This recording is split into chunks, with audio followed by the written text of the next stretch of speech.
Good afternoon, everyone. I welcome you all to the first session of the Leadership Speaker Series at Gemini Solutions. Today, we have the privilege of welcoming Mr. Tushar Kansal.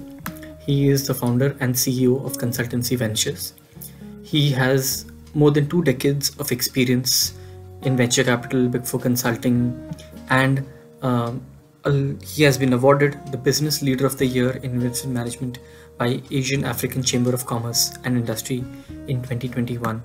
His expert opinion is often sought in various news channels like CNN News 18, BCTV Business World, and all. So it's my deep pleasure to welcome Mr. Tushar Kansal to our series. Mr. Kansal, let's just start right away. Um, you have a lot of experience in the venture capital space and you're a serial entrepreneur yourself. So can you help us understand as to what does this ecosystem really look like and what are really the investors looking for in a new firm that they would like to invest in? Thing is the problem statement, that what is the problem you are solving through your business. And second thing is the solution, that what is the solution you have come up with, how that solution includes maybe technology to solve that problem statement. And the third thing they want is to know the team, how balanced is your team, and how many different uh, uh, how healthy is the mix of the team, whether it has finance people, IT, marketing, and the mix of the team. Because if the team is good, they can always keep on changing business models and make it more better. Then they want to know the market size, that what is the market size you are addressing. Because if you are addressing a very low market size, then the valuations won't go very high. Then they want to see the product, what you have created. So like giving them a product demo is something which you can do anytime. The most important thing apart from product is the business model, that how do you earn from that uh, business. And then the traction, that how much money you are making right now, how many customers you have, how many downloads you have, how many active subscribers you have. And also the competition, the competitor analysis, that which are the companies who are your direct competitors. And if you are giving competitor analysis to them, then you also give them competitive advantages, that how is your company better than competition. And then the 5-year financial projections, how will the money which they are investing, how will it go in, how will it uh, result in a business. And how the returns will come, and then cash flows will turn positive, and what will be the return on capital period. Then they also want to know how much money you are asking for, and how will you use the funds. And if you are a consumer company which has already created a nice little product which sells well, then they are happy to give you marketing dollars, even like 90% of the proceeds which they are investing. And lastly, the future roadmap, as in uh, how will you be in another 1 year's time, 2 years time, 3 years time, how many subscribers you will have. And so basically the investors are looking for all these things. But having said that, the earlier you are in terms of asking money from the investor, maybe you are zero revenue, you are pre-revenue, you are pre-seed. The more you are early, the more they will look at the team. And essentially they would be betting on the team. And so these are the broad uh, facets of the investors as of now. So Amendra. Yes, Mr. Tushar, I think that sounds quite good, but it also sounds that there are a lot of clauses for example, there's a lot of term sheet that needs to be signed with the VC and all. So, what are these usual clauses that you would have seen being signed? Well, in today's times, exits, the investors are particular about the exits. So they would typically want to have clauses on exits like in how much time will you be coming out with an IPO? And also, in case you are not able to come out with an IPO, then the company will buy back the shares, giving the promised internal rate of return (IRR) to the investor. And if the company is not able to buy back the shares, then the founders will buy back the shares by giving the promised return to the investor. And if that doesn't happen, then you will find a third investor who can give an exit to the earlier investor. If that doesn't happen, then there can be a merger and acquisition, maybe a cash swap deal. And apart from that, there are drag along and tag along clauses which help the investor secure himself. And nowadays, for those founders who are very young, they have a tendency to leave the company early. And without them, without the founders, the company won't go anywhere. So there is uh, nowadays they keep a clause which says that all the equity of the founders is assigned to the investor, and they will have a right to earn back the equity in the subsequent years. um, and if they leave the company in between, then they lose a right uh, on that equity. So the investor has a right to take their equity and sell it to any third investor. And then apart from that, there are the rights of the investors like voting rights, seats on the board of directors. Then there are certain reserved matters which they keep in the annexure, and the investors' permission has to be taken on those reserves matters no matter what.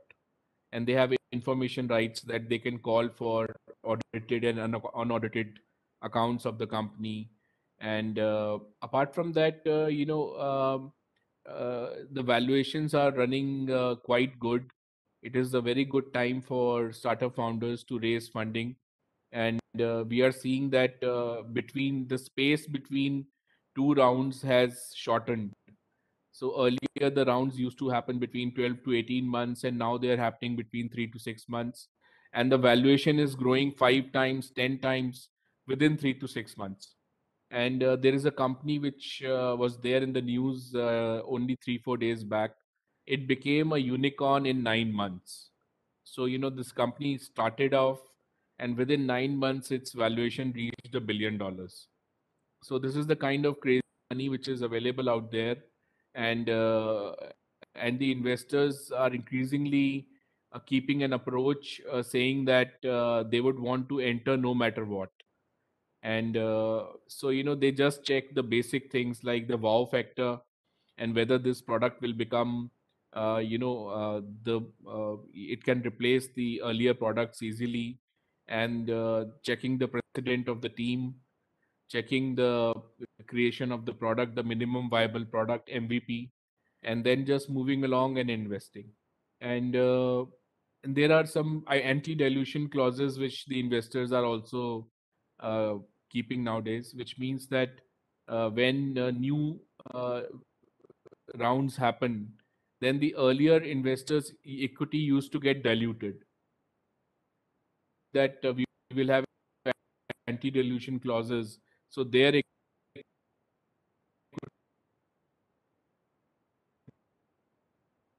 won't get Mr. Kansal, we are losing your bit on audio there. Yeah, yeah. Now we can hear you. Okay, sure. Yeah. So, I hope I answered your Yes, question.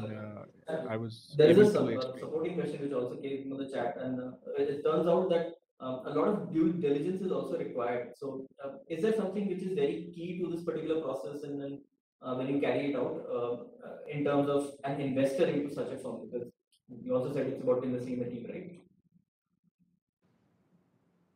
Yeah, I mean, see, end of the day, if you look at venture capital investing as a skill, then actually VCs really like a team that has this capacity to recruit world class skills and to capture the hearts and minds of the people that really matter in the industry. One can diligence that, even remotely, but you sort of feel it immediately when you sit in a room and talk to someone who really knows their stuff.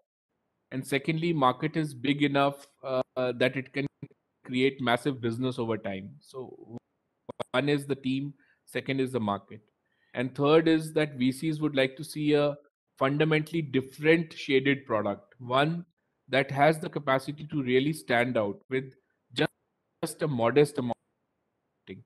So these three very simplistic arguments, they held many years ago, and they still hold true for a lot of VCs today.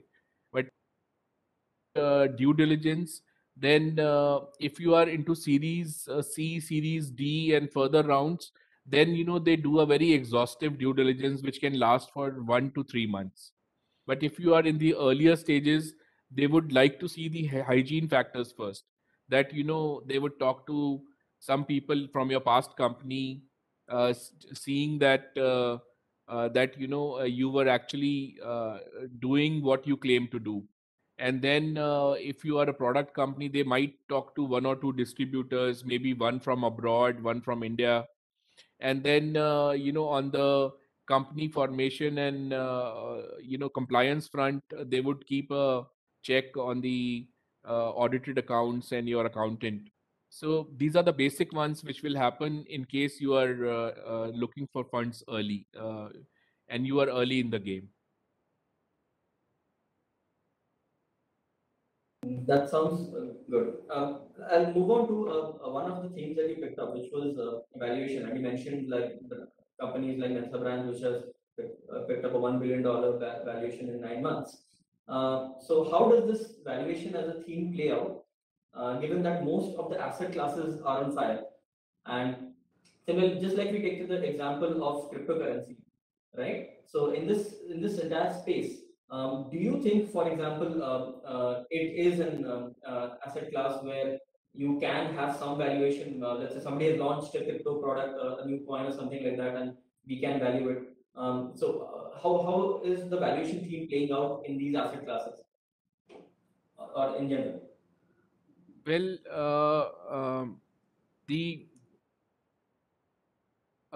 the valuation, if you ask me frankly, earlier we used to do it by discounted cash flows, and we also used to check the transaction multiples which are prevailing in other transactions which are happening in the market. And we used to use those multiples on our financial performance, value the company.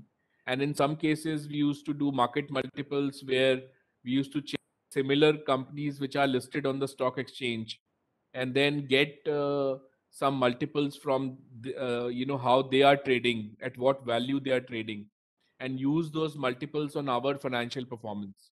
Then we used to have some net asset value, NAV basis valuation for asset heavy companies. And but nowadays, for all purposes, we are using discounted cash flows, which give a very good idea about the 5 year cash flow performance of the company. And apart from that, if you are a tech company, which suppose you are an app which has a number of subscribers and downloads, then we are using these metrics quite a lot. In fact, one of the ways in which these companies have become unicorns is by quoting their active subscribers and quoting their number of downloads and number of installs, and using those figures from competitors, coming out, like we were doing a check on Unacademy's valuation, and we saw that it has a $3.4 billion valuation on a active subscriber base of I think it was 50 million. So we came out with a figure of $69 per subscriber. And any company which has, suppose, 1 million subscribers, and the value going on is $69 per subscriber in the edtech space, then clearly that company can say that its value is $69 million. So it is not only the financial performance of the company, but all these metrics which are increasingly being used to do valuations in today's times. And our company, we actually do documentation, pitch deck, valuation, business plans, financial modeling.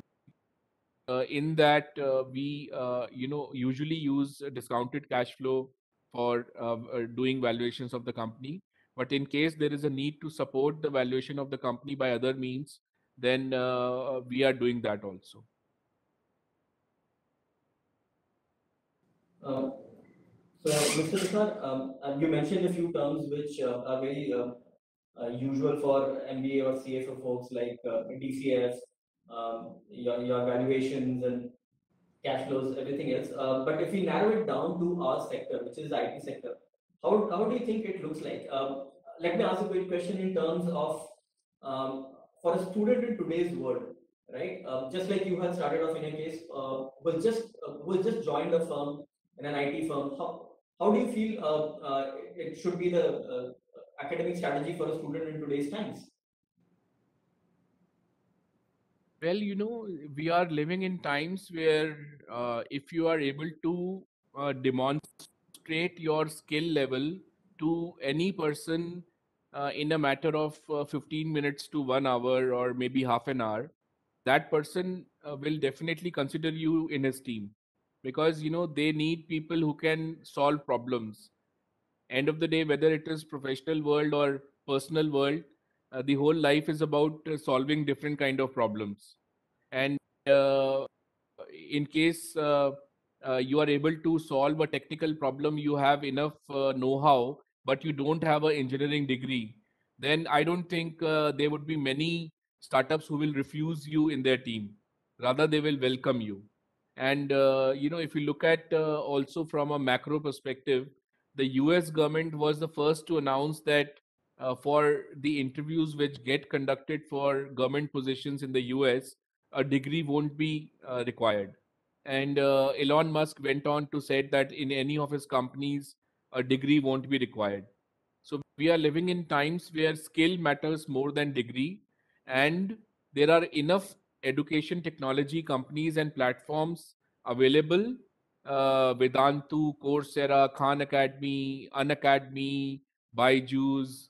You have edX, and you have so much of easily explainable material, even available for free on YouTube, on different websites, on education technology websites, that one can develop any skill without much effort.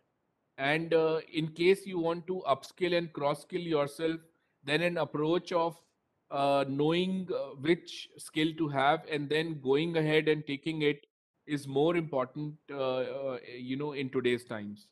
And so, my answer to you would be that probably one way of doing it is you start working in a startup, and within 1 or 2 years, because you'll be handling all the kind of non-process based stuff, then you will be able to manage to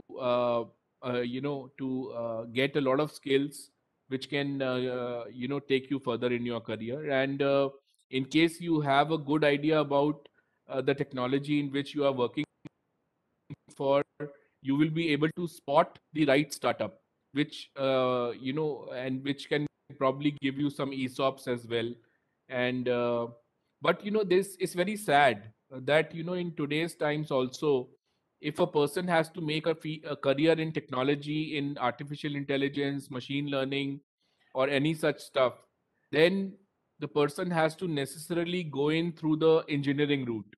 And the engineering colleges are still persisting with their old style of teaching, and the students have to actually do everything themselves to upskill themselves, to properly train themselves.